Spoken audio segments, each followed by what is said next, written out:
Keris Empu Gandring nyaris sekedar mitos dan legenda karena sepertinya belum ada arkeolog atau sejarawan yang berminat untuk membedahnya lebih jauh.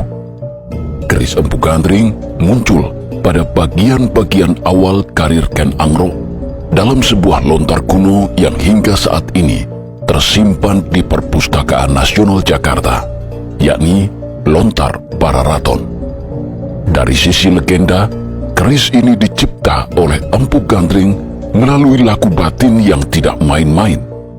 Namun, karena belum selesainya proses pembuatan dan daya gaibnya belum berhasil ditaklukkan, ditambah kutukan yang menyeramkan dari sang empu, keris ini menjadi begitu menyeramkan hingga korban pun berjatuhan. Setelah sekian lama, di manakah keris Empu Gandring sekarang dan bagaimana tafsir-tafsir unik dari sejumlah pihak terkait keris Empu Gandring ini?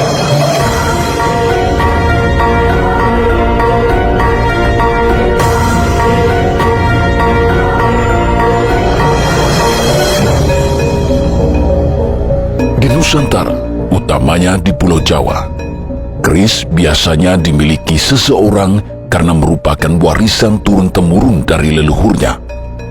Inilah mengapa keris disebut sebagai benda pusaka. Dia milik beberapa generasi.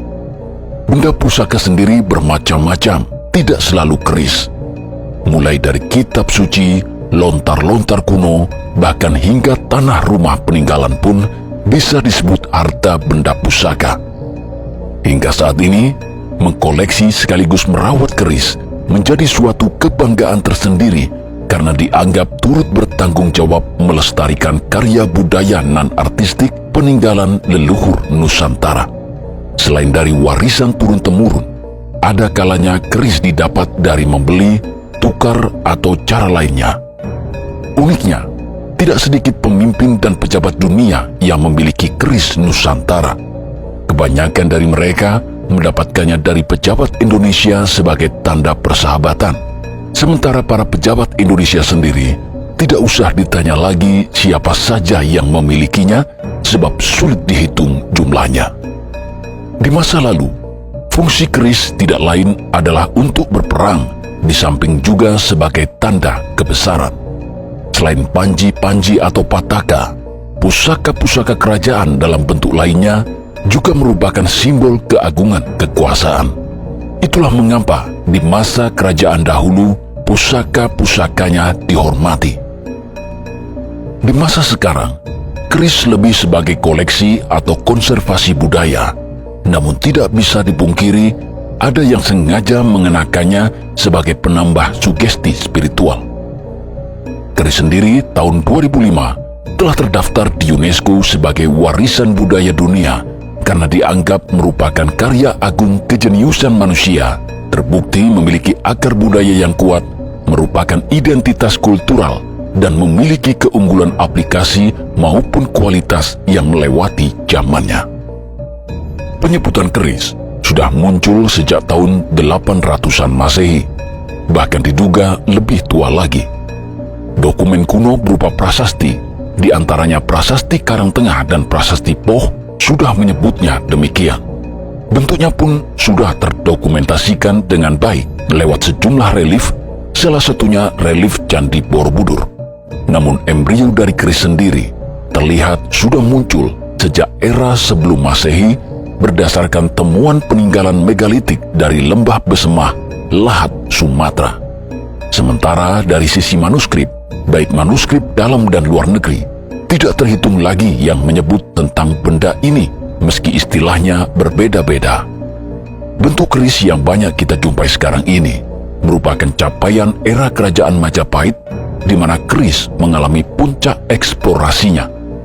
Menurut laporan penulis Tom Pierce yang datang di era Majapahit dan dibukukan dengan judul Suma Oriental, di masa Majapahit, laki-laki usia 12 hingga 80 tahun selalu menyandang keris di pingkangnya, tidak peduli kaya atau miskin.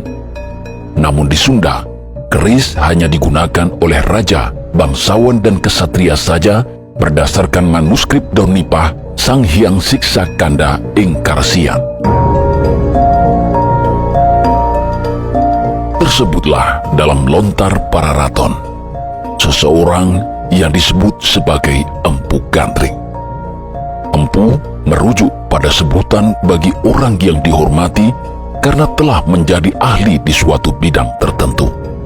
Sementara Gandring adalah namanya dan tinggal di sebuah wilayah bernama Lulumbang. Keahliannya adalah membuat benda pusaka, khususnya yang bersifat benda tajam. Empu Gandring adalah teman dari Bangu Samparan, ayah angkat dari Ken Angrok. Suatu kali, Angrok menghadap pada Bangu Samparan di kediamannya di Karuman untuk mengutarakan keinginannya menaklukkan Aku Tumapel Tunggul Ametung secara diam-diam. Namun Bangu Samparan mengingatkan bahwa Tunggul Ametung adalah sosok yang sakti mandraguna. Dia tidak terluka oleh keris yang tuahnya abal-abal. Karena itu, Bangu Samparan merekomendasikan Angrok memesan keris pada Empu Gandring. Menurutnya, tidak ada orang yang sakti jika berhadapan dengan keris buatan sesepuh Lulumbang itu. Tidak butuh 2 kali tusuk, korban langsung tewas seketika. Pertemuan Sang Empu dan Ken Angrok terjadi di bengkel kerja Gandring. Angrok tahu bahwa sebuah keris sakti tidak bisa dibuat dalam hitungan hari. Dia kemudian meminta dibuatkan keris dalam kurun waktu 5 bulan. Tidak diduga, Empu Gandring justru meminta waktu yang lebih lama lagi, yakni 1 tahun. Agaknya, Gandring ingin membuat karya yang masterpiece sehingga memakan waktu cukup lama. Sesepuh itu menginginkan hasil tempaannya matang benar-benar. Namun Angrok tetap memaksa agar keris itu diselesaikan dalam waktu 5 bulan saja. Terserah bentuknya akan seperti apa. Gandring pada akhirnya tidak bisa membantah permintaan tersebut.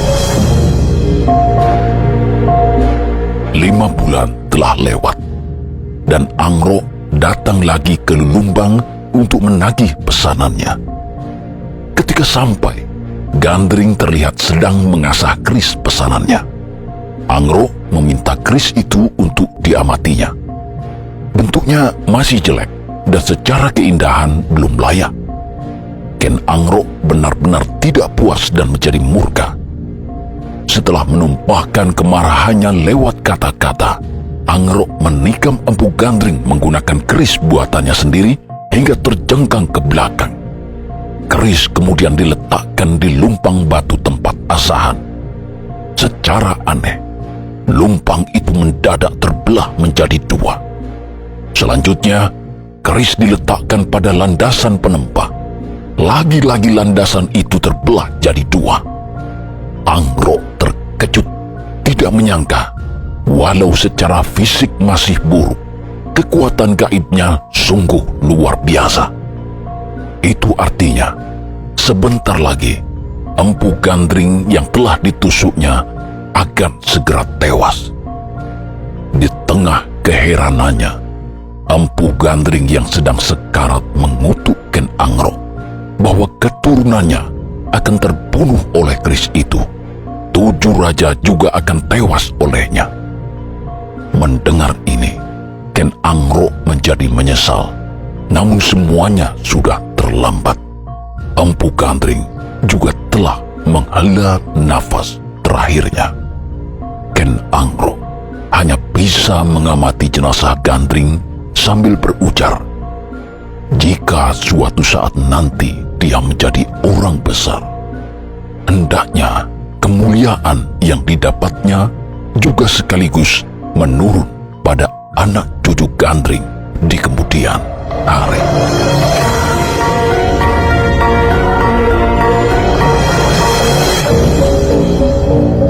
Ken Angrok. Itulah pengucapan yang benar berdasarkan aksara yang tertera dalam lontar. Bukan Ken Arok yang salah satunya dipopulerkan lewat film tahun 80-an. Kekeliruan ini sesungguhnya bermula ketika isi lontar Pararaton diterbitkan dalam bentuk cetak pada tahun 1897. Cover yang dicetak tertulis Ken Arok, meski seluruh isinya sudah tepat menggunakan nama Ken Angro sesuai isi lontar. Kemungkinan ada kesalahan ketik pada saat penulisan judul cover, namun terlanjur naik cetak dan diperbanyak. Pada cetakan kedua tahun 1920 juga masih menggunakan cover yang sama karena sifatnya meneruskan penelitian sebelumnya. Uniknya, belakangan justru nama Ken Arok lah yang lebih populer ketimbang Ken Angro dan banyak digunakan dalam sejumlah karya sastra modern maupun karya-karya turunan lainnya. Pararaton mencatat, dalam pertempuran menghadapi Prabu Kertajaya Kediri, Ken Angro menggunakan gelar Batara Guru atau Batara Siwa. Selain dicatat dalam Pararaton, gelar tempur Batara Siwa ini juga dicatat dalam prasasti, yakni Prasasti Mula Malurung yang baru ditemukan tahun 1975 dan sisanya ditemukan 26 tahun kemudian, yakni tahun 2001. Ken Angro merupakan nama paraban atau julukan, bukan nama asli. Meski demikian, bukan hanya Pararaton satu-satunya yang mencatat nama paraban ini, namun juga Kidung Harsawijaya. Dalam Kamus Bahasa Jawa Kuno yang disusun Purwadarminta, Angro berarti menempuh, menyerang, atau menyerbu. Ini selaras dengan pujian terhadapnya dalam Nagara Kertagama Pupuh 40, meski terdengar lebih halus, yakni penggempur musuh yang paling bijak. Pararaton mencatat Ken Angro menggunakan nama Rajasa dalam gelar tahtanya sebelum mengalahkan Raja Kadiri atau Panjalu di tahun 1144 Saka. Ini juga selaras dengan Nagara Kertagama, di mana Raja Rajasa berhasil mengalahkan Raja Kertajaya Kadiri juga di tahun 1144 Saka. Dengan demikian, Ken Angro atau Batara Siwa atau Rajasa adalah orang yang nyata karena namanya tercatat dalam prasasti maupun berbagai manuskrip kuno. Dan dari segala penyebutan namanya itu, semuanya mengatakan dia berasal dari timur Gunung Kawi dan dia dicandikan di Candi Kakenengan. Angro adalah pemuda biasa, namun secara misterius memiliki tanda-tanda keistimewaan. Karirnya dimulai ketika dia menjadi abdi Aku Tumapel berdasarkan rekomendasi dari seorang Brahmana bernama Dang Hyang Loh Gawi. Seperti yang telah disebutkan sebelumnya, suatu kali dia datang ke wilayah Lulumbang untuk memesan keris pada seorang empu bernama Gandring. Namun setelah deadline yang diberikan lewat, ternyata keris itu belum jadi.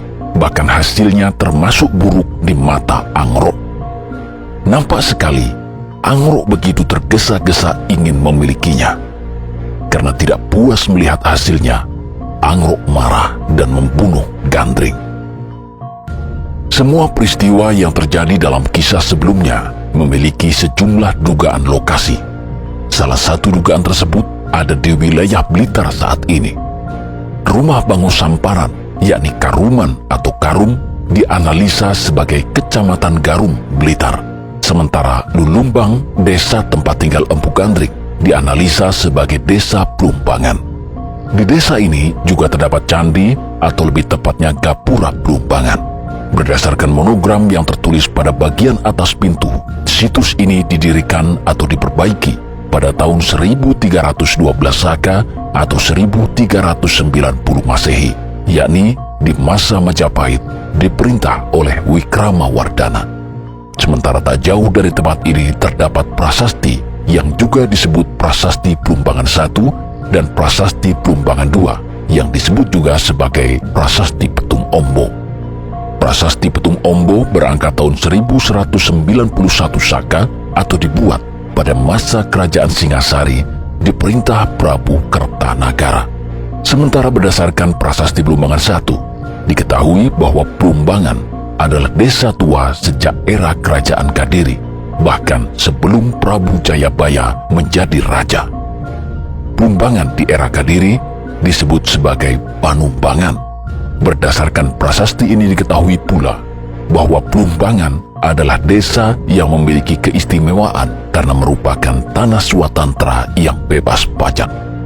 Uniknya, prasasti ini juga menyertakan kutukan bagi siapa saja yang melanggar ketetapan.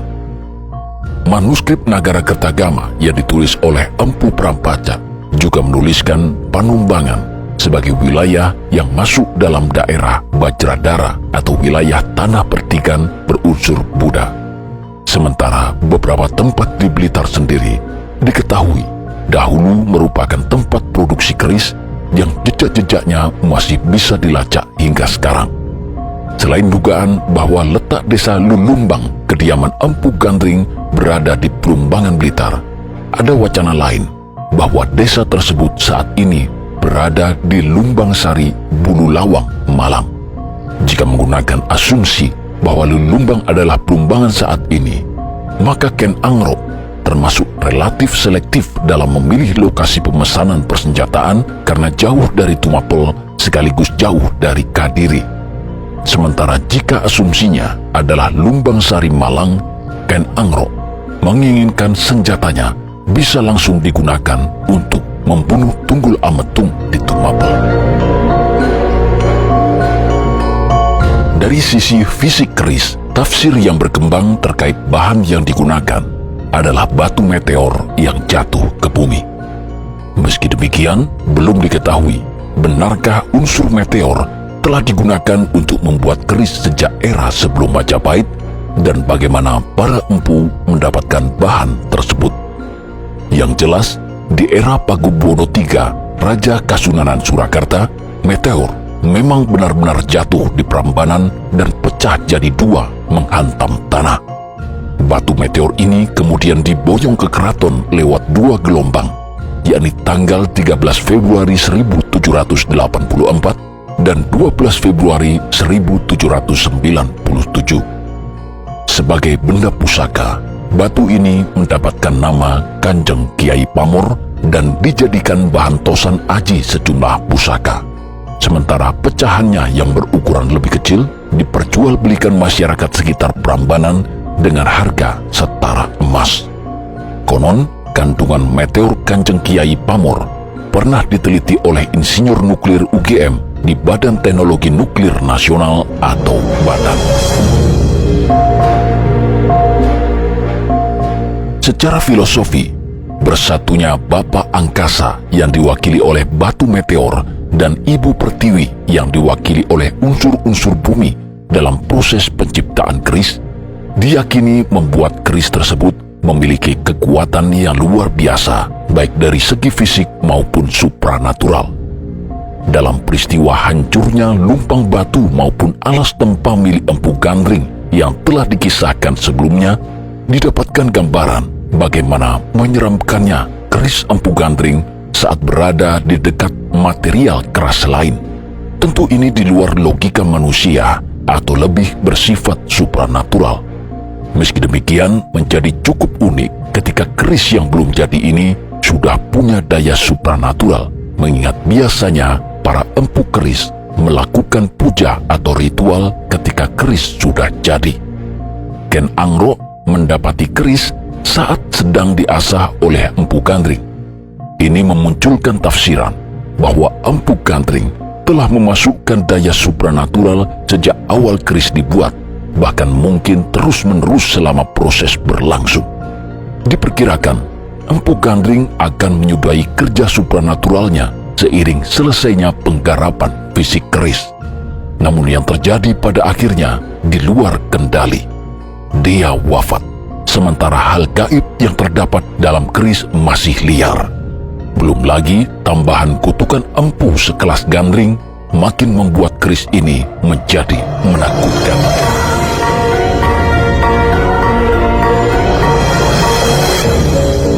Sebagai sebuah keris yang belum rampung digarap, tentu saja tampilannya tidak indah alias masih buruk. inilah penyebab Ken Angrok spontan marah saat menyaksikannya pertama kali. Sangat tidak artistik.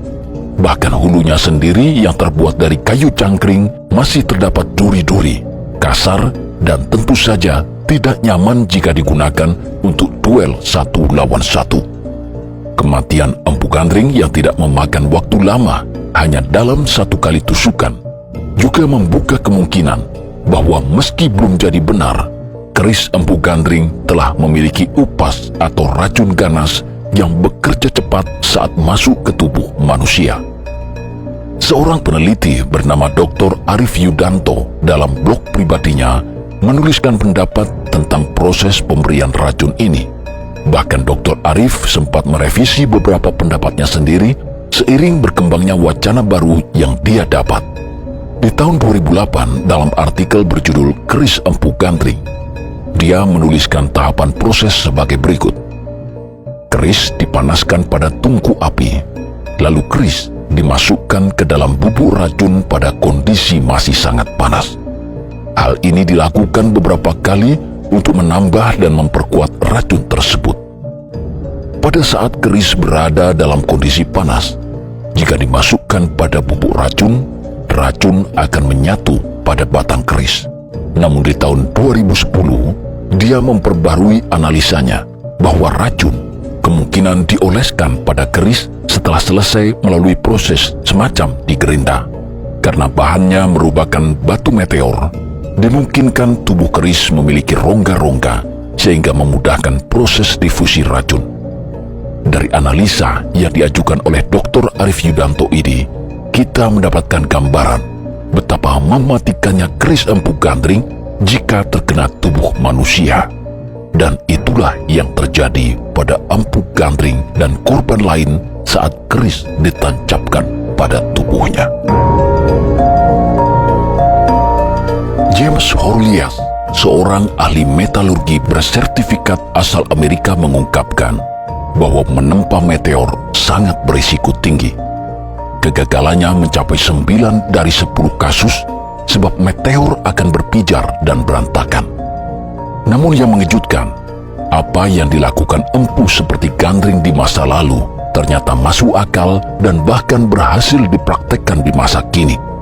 Seorang empu keris asal Sulu bernama Yantono bukan hanya bereksperimen, namun telah berkali-kali melakukannya sejak tahun 1980. Pada tahun 1996, Alan Macy, seorang penggemar keris, datang ke Indonesia sembari membawa batu meteor padanya, dan keris itu berhasil dijadikannya.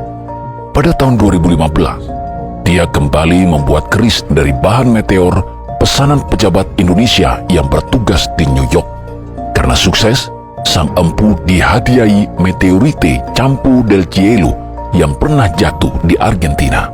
Sementara unsur meteor yang digunakan dalam proses tahun 2015 itu sah dan bersertifikat, yakni meteorite Chicote Alin dari Rusia, Gebel Kamil dari Mesir, Mondrabila dari Australia, Nantan dari Guangxi Cina, Dronino dari Rusia, dan Canyon Diablo dari Arizona.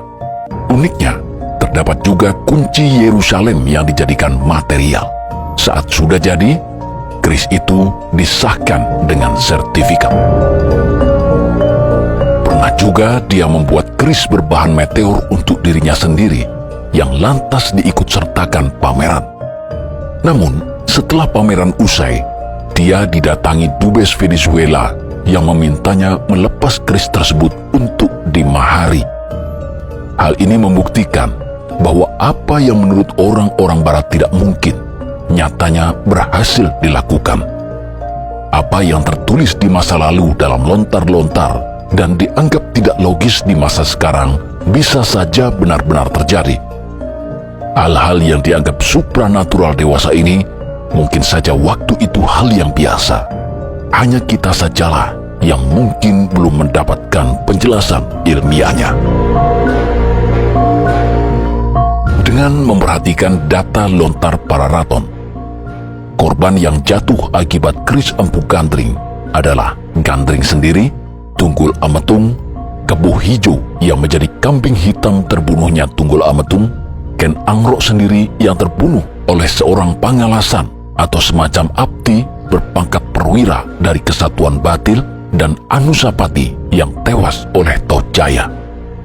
Meski tidak ada catatan yang jelas, namun diduga keris gandring juga digunakan oleh Ken Angrok untuk menghadapi Prabu Kertajaya atau Dandang Gendis Raja Kadiri, dan juga adiknya Mahisa Walungan disertai panglima angkatan bersenjatanya yang bernama Gubar Baleman. Dari sumber yang sama dikisahkan, Prabu Kertajaya adalah orang yang sakti mandraguna dan pernah mempertontonkan kesaktiannya di depan umum, yakni dengan duduk di atas tombak tajam tanpa terluka sedikit pun. Kemampuannya ini membuat dia menjadi jumawa dan meminta para pemuka agama menyembahnya. Namun, meski memiliki kesaktian yang demikian rupa, tetap saja dalam pertempuran besar di Ganter, dia luka parah, lantas dilarikan pasukannya. Dalam pelarian inilah, Kertajaya kalah dan mengungsi ke alam kadewatan yang tentu saja penafsirannya adalah wafat. Jika Kertajaya gugur akibat keris Empu Gandring, maka ini makin menguatkan kata-kata Bango Samparan bahwa Empu Gandring adalah pembuat keris sakti dan tidak ada orang sakti lagi jika berhadapan dengan senjata karyanya. Menilik hal ini, keris Empu Gandring layak dikategorikan sebagai salah satu pusaka kerajaan yang kemungkinan tidak akan jauh dari raja sebagai simbol kejayaannya.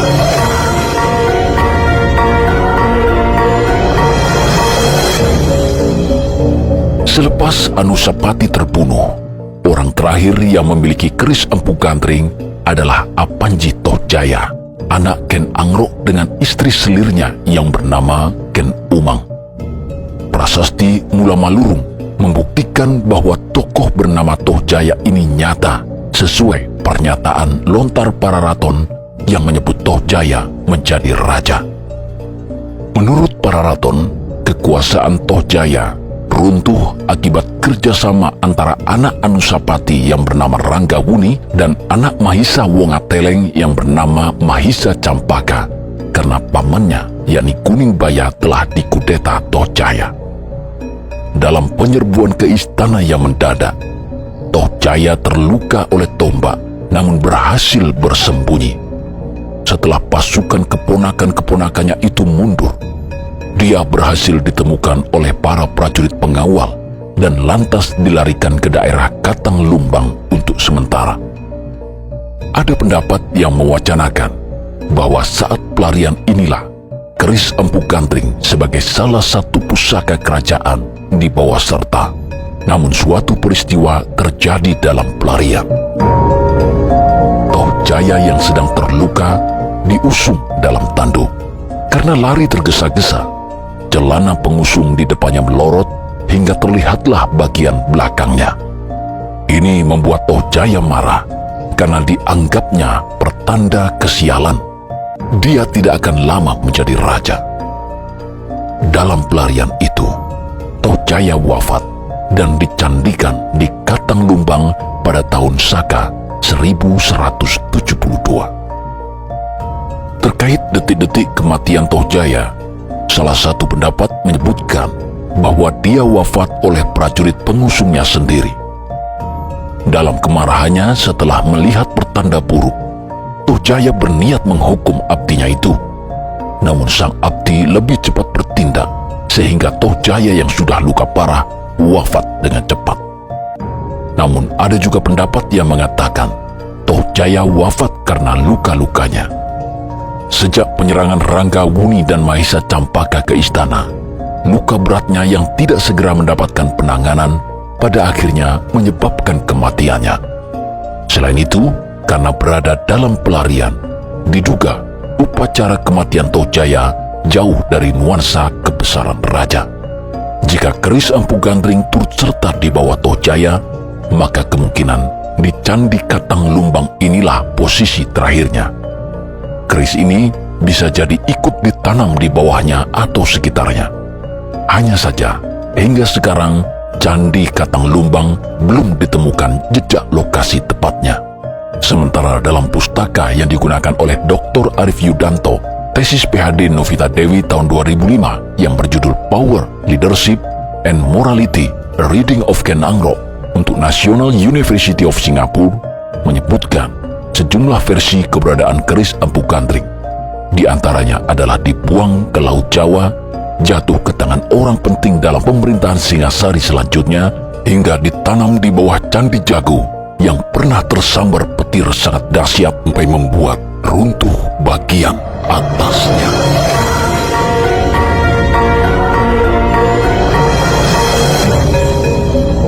Pada segmen sebelumnya, kisah keris Empu Gandring disorot menggunakan asumsi sebagai sebuah benda pusaka. Namun kali ini berbeda. Peristiwa tersebut mendapat interpretasi ulang secara lebih kontemporer oleh seorang dosen sejarah Universitas Negeri Malang sekaligus arkeolog bernama Dwi Cahyono. Dalam suatu wawancaranya, Dwi Cahyono berpendapat bahwa apa yang diceritakan dalam Lontar Pararaton terkait pertemuan Ken Angrok dan Empu Gandring adalah penyederhanaan terhadap suatu peristiwa besar. Pemesanan keris adalah gambaran bahwa Ken Angrok sedang mempersiapkan kudeta terhadap penguasa Tumapel yang menjadi kaki tangan Kadiri atau Prabu Kertajaya. Apa yang dilakukan Ken Angrok melalui sejumlah keonaran di desa-desa adalah upaya menciptakan keos untuk memancing perhatian pusat. Dia juga menggalang jaringan antar desa dan bersekutu dengan kalangan Bromocorah dalam rangka membentuk milisi. Meski secara tersurat nampak seperti perbuatan kriminal, namun secara tersirat itu menunjukkan kekasan gerakan gerilya bawah tanah. Apa yang menunjukkan bahwa itu bukan semata-mata perbuatan kriminal, karena Ken Angrok juga menjalin hubungan sangat baik bersama kaum agamawan Waisnawa dan Buddha, bahkan memberikan perhatian lebih dengan melindungi mereka yang melarikan diri dari tindakan sewenang-wenang Prabu Kertajaya. Dengan demikian, apa yang dilakukan Ken Angrok lebih merupakan gerakan politis. Sebagai orang biasa yang semula tidak punya pengaruh apa-apa, dia berhasil menggalang kekuatan dari segala lini untuk mendongkel kekuasaan Tunggul Ametung yang dianggap semena-mena. Ini jelas tidak mudah. Dibutuhkan kemampuan lobi yang tinggi, mengingat mereka yang didekati Ken Angrok dan dianggap punya pengaruh berasal dari latar belakang yang berbeda-beda. Angrok semacam punya strategi khusus bagaimana cara melobi kaum Bromocorah, namun di sisi lain menggunakan strategi yang berbeda sama sekali ketika berhadapan dengan kaum agamawan. Jika Ken Angrok semata-mata seorang kriminal belaka, tentu dia akan kesulitan mendapat simpati dari kalangan agamawan. Maka dari sini sangatlah jelas bahwa Ken Angrok bukanlah orang sembarangan dan memiliki kecerdasan di atas rata-rata orang biasa. Selain itu, Ken Angrok mendapatkan momentum yang tepat karena dua golongan ini mendapat musuh yang sama, yakni Kertajaya dan Tunggul Ametung. Salah satu contoh kesewenang-wenangan Tunggul Ametung digambarkan dalam suatu peristiwa di mana dia menculik seorang perempuan, anak seorang Brahmana. Perempuan identik dengan kehormatan, sementara Brahmana identik dengan kesucian. Dengan demikian, perbuatan buruk Tunggul Ametung bisa diasumsikan sudah sampai taraf menyentuh hal yang paling mendasar. Analisa ini didapat dari penggambaran peristiwa sebagai berikut. Suatu kali, Tunggul Ametung datang ke sebuah pertapaan di Panawijen. Tanpa babi bu, dia melarikan seorang perempuan cantik bernama Ken Dedes, anak seorang pandita Buddha Mahayana yang termasyhur kecantikannya di sebelah timur Gunung Kawi hingga Tumapel. Kala itu, sang ayah tidak ada di tempat karena sedang pergi bertapa. Tidak ada yang berani menghalangi penculikan ini meski diketahui penduduk sekitar.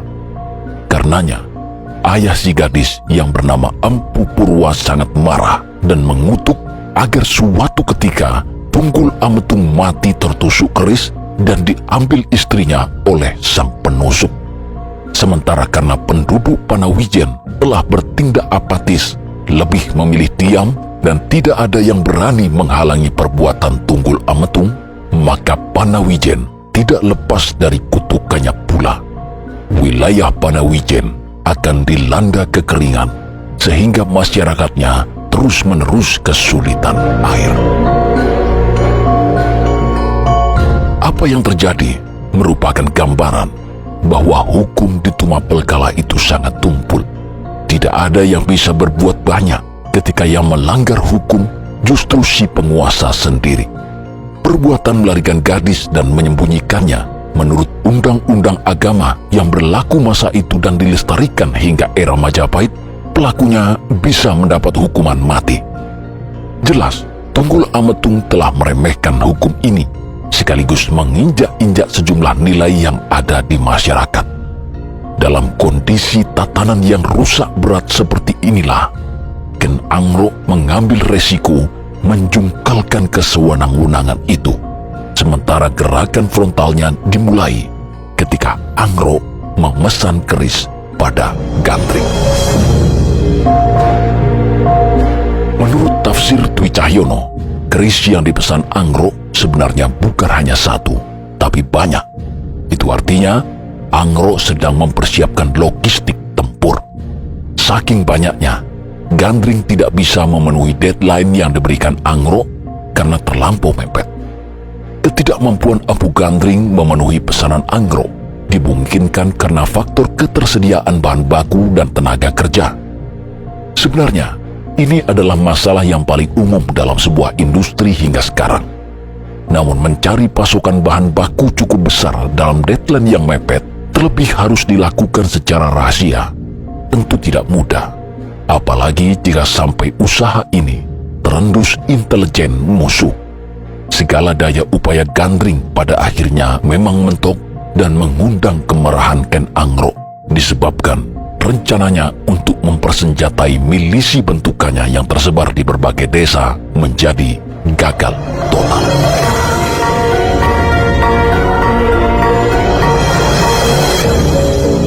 Dikisahkan dalam Lontar Pararaton, sepulang dari Lulumbang, Angrok membawa keris Empu Gandring ke Tumapel. Keris yang dibawa Angrok menarik perhatian Kebo Hijau, teman karibnya sesama abdi Tumapel. Meski terlihat kasar dan hulunya yang terbuat dari kayu cangkring memiliki duri-duri, Kebo Hijau ingin meminjamnya. Angrok tidak keberatan, karena memang tidak begitu suka dengan bentuk kerisnya yang masih buruk. Berbeda halnya dengan Kebo Hijau, dia justru menyukainya.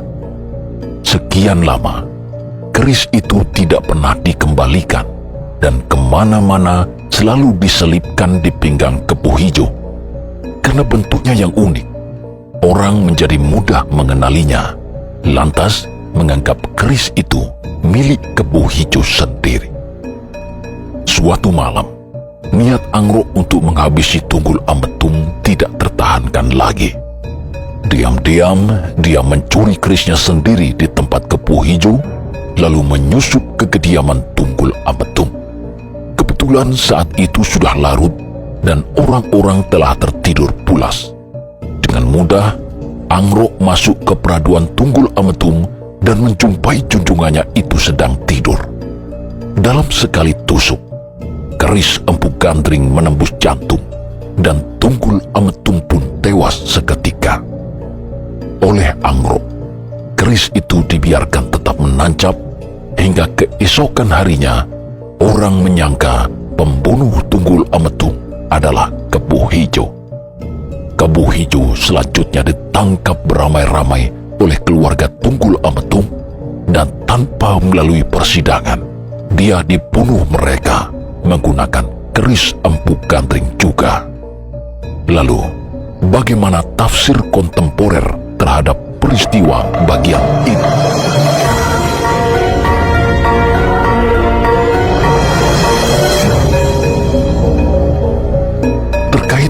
Kebo Hijau.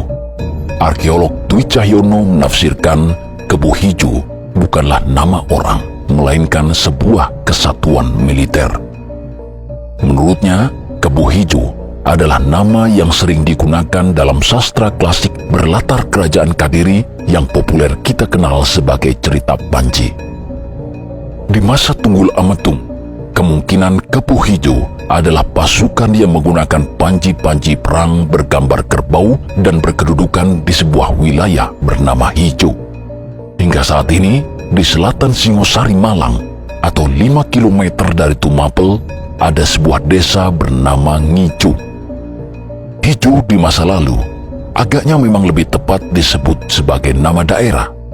Ini mengingatkan kita pada sebuah prasasti bernama Prasasti Poh yang berangkat tahun 906 Masehi, di mana terdapat teks yang menyebut adanya orang-orang yang berasal dari daerah bernama Hijau.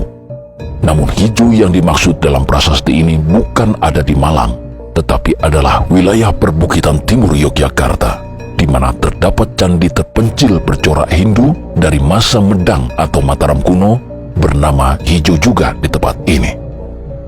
Dari tafsir Dwi Cahyono ini, kita bisa menarik kesimpulan bahwa kesatuan Kebo Hijau telah berhasil dimanfaatkan oleh Ken Angrok sehingga ikut terlibat dalam kudeta. Dengan demikian, ketika gagal mempersenjatai para milisinya akibat Empu Gandring tidak bisa memasuk persenjataan, maka Ken Angrok mengambil plan kedua, yakni melobi sekaligus menggerakkan kesatuan Kebo Hijau di malam hari dan menyebabkan Tunggul Ametung akhirnya gugur. Secara unik, Ken Angrok berhasil memutus rantai komando sehingga para prajurit dan perwira yang bergerak menjadi tidak tahu siapa penggeraknya. Belakangan, kesatuan ini dihukum mati karena telah kasat mata berkhianat. Setelah kematian seluruh prajurit Kebo Hijau inilah, Ken Angrok memainkan strategi politiknya kembali dengan menebar pengaruh di keluarga Tunggul Ametung hingga puncaknya berhasil menikahi Ken Dedes yang saat itu sedang hamil 3 bulan. Pernikahan Angrok dengan anak keturunan Brahmana semakin membuat pengaruhnya menjadi kuat. Setelah mendapatkan istri kedua, yakni Ken Umang, golongan yang mendukung perjuangan Angrok memerdekakan Tumapel dari cengkraman Kadiri telah meluas hingga seluruh timur Gunung Kawi. Pada akhirnya, seluruhnya bersepakat untuk mengubah status Tumapel menjadi kerajaan dan daerah Singasari menjadi ibu kotanya. Angrok pun dinobatkan sebagai raja pertama dengan gelar Sri Rajasa Batara Sang Amurwa Bumi. Masih menurut para raton, pada kesempatan itu juga Angrok membalas jasa-jasa orang yang mewarnai perjalanan hidupnya ketika masih susah dulu. Di antaranya adalah Dang Hyang Lohgawi yang diangkat sebagai pandita istana, juga ayah angkatnya Bango Samparan, dan tak lupa Empu Palot yang sebelumnya menjadi kepala dusun Turyan Tapada. Bukan hanya itu, Angrok juga memberikan kemuliaan kepada anak Kebo Hijau maupun anak-anak Empu Gandring. Khusus daerah Lulumbang, 100 pandai besi yang ada di sana diberi hak istimewa dimanapun mereka meninggalkan jejak bajak maupun cangkulnya. Kuat dugaan, Lulumbang pada akhirnya menjadi desa swatantra yang memiliki prasasti. Sayangnya, hingga saat ini prasasti tersebut belum ditemukan.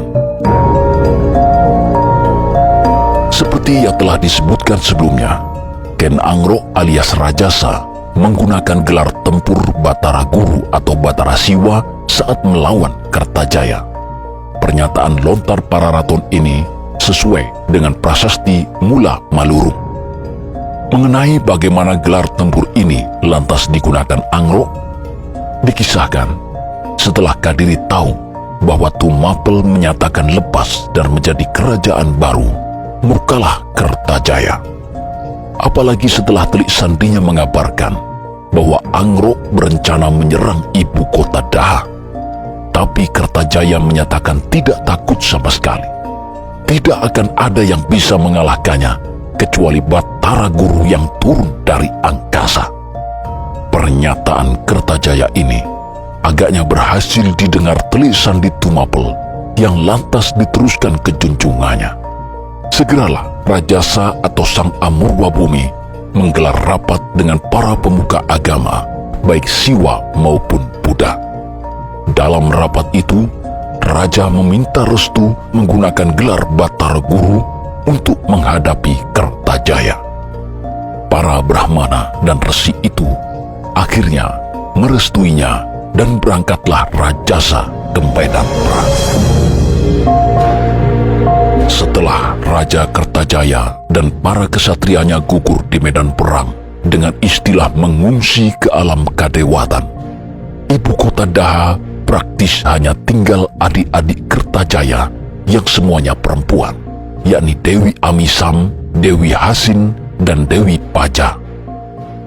Mendengar gugurnya raja beserta pasukannya, ketiga dewi tersebut menyusul menghilang bersama dengan istananya. Hal ini ditafsirkan pada akhirnya mereka melakukan bela pati sekaligus menjalankan praktik bumi hangus agar istana tidak dimiliki Angrok. Meski Angrok berhasil meruntuhkan kekuasaan Kadiri, Angrok akhirnya pulang ke Tumapel dan menjalankan pemerintahannya dari sana pula. Prediksi bahwa Ken Angroklah yang akan menang melawan Prabu Kertajaya tentu telah dilakukan oleh sejumlah golongan yang mendukungnya. Mereka tentu telah berhitung dan membuat catatan-catatan penting. Pertama-tama, Angrok merupakan anak asuh Brahmana, dalam hal ini Brahmana Logawi. Kedua, Angrok menikahi putri seorang pandita Buddha. Ketiga, dia terpelajar atau berpendidikan karena belajar berbagai ilmu pengetahuan maupun sastra dari seorang guru di Sagenggeng. Keempat, Angrok memiliki banyak teman akrab dari golongan Sudra atau rakyat biasa, bahkan yang dianggap sampah masyarakat sekalipun. Demikian juga dengan golongan Waisya, di mana Empu Palot menjadi gurunya, seorang pengrajin sekaligus penjual perhiasan emas. Dari dialah, Angrok menjadi seorang seniman emas yang handal. Perubahan status sosial Angrok menjadi kesatria setelah berhasil menikahi Ken Dedes dan memimpin Tumapel menyempurnakan segalanya. Oleh karena itu, dukungan terhadap Ken Angrok secara akar rumput sungguh luar biasa dalam rangka melawan Kertajaya. Profesor Dr. Agus Aris Munandar, guru besar tetap bidang arkeologi Fakultas Ilmu Pengetahuan Budaya Universitas Indonesia, dalam artikelnya menafsir ulang riwayat Ken Angrok dan Ken Dedes untuk jurnal Manasa Berkala Ilmiah Penaskahan Nusantara volume 1 nomor 1 tahun 2011 menyebutkan bahwa dengan adanya lontar para raton, penyebab dan kronologi mengapa kekuasaan kerajaan Kadiri beralih menjadi kerajaan Tumapel atau Singasari menjadi diketahui dengan jelas. Berkat para raton, para sejarawan awal menjadi mengetahui bahwa kekuasaan Kadiri yang berlangsung lama ternyata runtuh setelah dikalahkan oleh Ken Angrok yang lantas mendirikan dinasti Rajasa. Arkeolog yang pernah meneliti prasasti Mula Malurung sebagai bahan skripsinya ini menduga bahwa para raton ditulis oleh kaum agamawan karena nafas keagamaannya sangat kental, di samping memiliki banyak metafora yang tersembunyi. Salah satunya terkait pernikahan Angrok dan Dedes. Angrok merupakan ikon Siwa, sedangkan Dedes jelas merupakan ikon Buddha. Dengan demikian, kisah pernikahan Angrok dan Dedes bisa ditafsirkan sebagai koalisi golongan Siwa Buddha dalam meruntuhkan kekuasaan Kadiri yang sedang merosot jauh pamurnya karena telah meninggalkan nilai hukum maupun agama. Dan demikianlah yang terjadi kemudian. Meski di masa Prabu Jayabaya, Kadiri sempat mencapai kejayaannya dan disegani lawan maupun kawan di Nusantara, pada akhirnya runtuh oleh kerajaan Tumapel yang baru berdiri dan tak jauh dari pusat kekuasaannya.